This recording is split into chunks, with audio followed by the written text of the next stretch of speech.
Bienvenue dans cette nouvelle vidéo. Je vais vous parler du quotidien d'un automaticien. Vous voulez devenir un automaticien, vous voulez savoir comment ça se passe. Premièrement, on va vous donner un problème à résoudre, c'est-à-dire qu'un client va ramener un problème et on va vous confier ce problème-là dans un procédé. Peut-être c'est toute une usine à programmer ou alors c'est juste une modification à faire. Donc, vous allez prendre connaissance du travail à faire.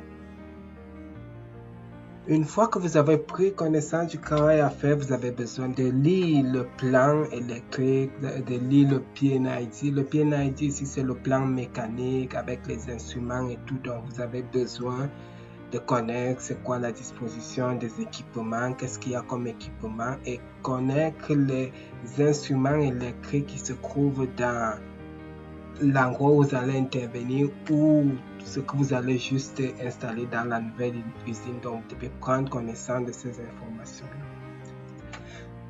Ensuite, vous allez créer l'analyse fonctionnelle. Ici, c'est ce que vous allez faire, comment est-ce que vous allez programmer, qu'est-ce qu'on va, les alarmes, les conditions, tout ça doit se retrouver dans un document que vous allez partager avec vos collègues et que vous allez partager avec le client.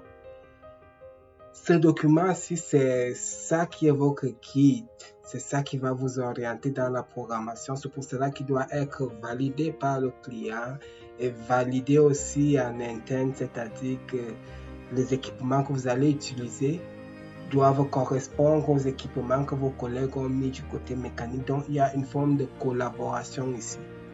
Donc, si vous appelez une valve A, il faut vous assurer que cette valve-là s'appelle aussi A dans le document que votre collègue électricien a mis dans le plan électrique. Donc, c'est important d'avoir l'analyse fonctionnelle à jour pour tout le monde.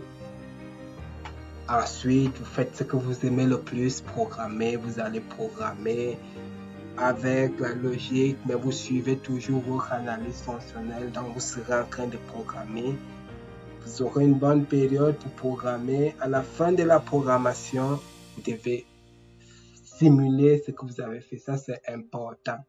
C'est ici que les plateformes interviennent, c'est-à-dire que vous n'avez pas les automates, vous n'avez pas tout avec vous sur place, d'où l'intervention des simulateurs.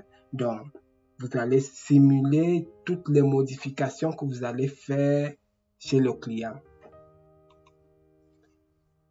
Une fois que vous avez fini vos simulations en interne, vous êtes sûr que tout fonctionne comme il faut selon ce qui a été décrit dans l'analyse fonctionnelle. Vous allez passer une autre étape qu'on appelle les FAT.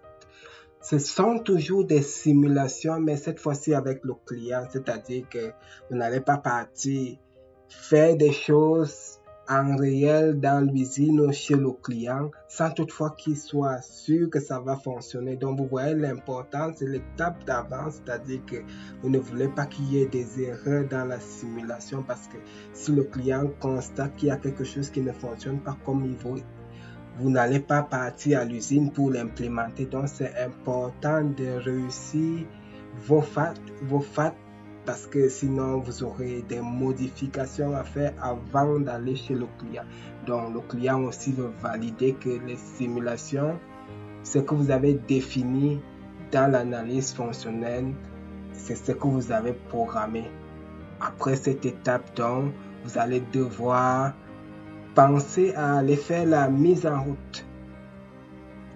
Maintenant, avant d'aller faire la mise en route, l'installation chez le client, on a vu au début qu'on a consulté des documents électriques, on a vu des équipements. Vous avez besoin de télécharger les manuels parce que là, vous allez aller sur le site et vous allez avoir les équipements en réel. Les équipements en réel, vous devez être capable de communiquer avec ces équipements.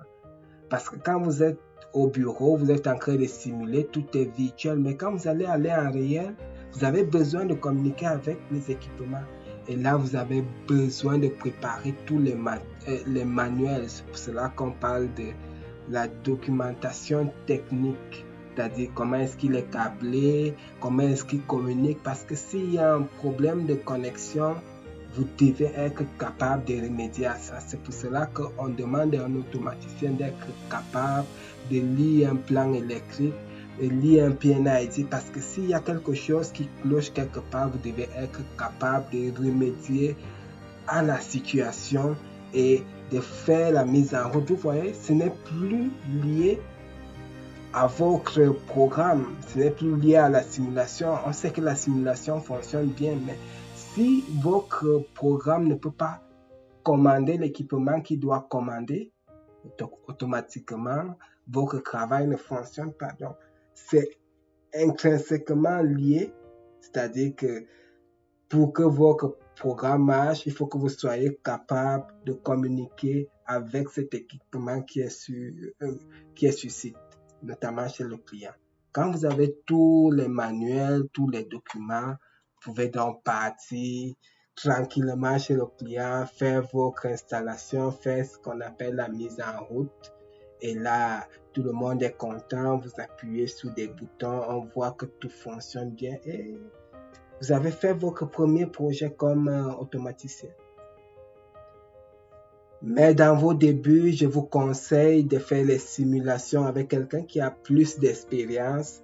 Il va voir les lacunes que vous avez eues durant votre programmation et il va vous dire ça, il faut corriger ça avant et ça, ainsi de suite. Donc, on ne va jamais vous laisser faire cette partie-là tout seul parce qu'on sait ce que ça demande. Il faut avoir une compréhension un peu large du procédé dans lequel on va aller faire des modifications. C'est un peu un résumé du travail d'un automaticien. Et j'espère que vous avez aimé. On se retrouve à la prochaine vidéo.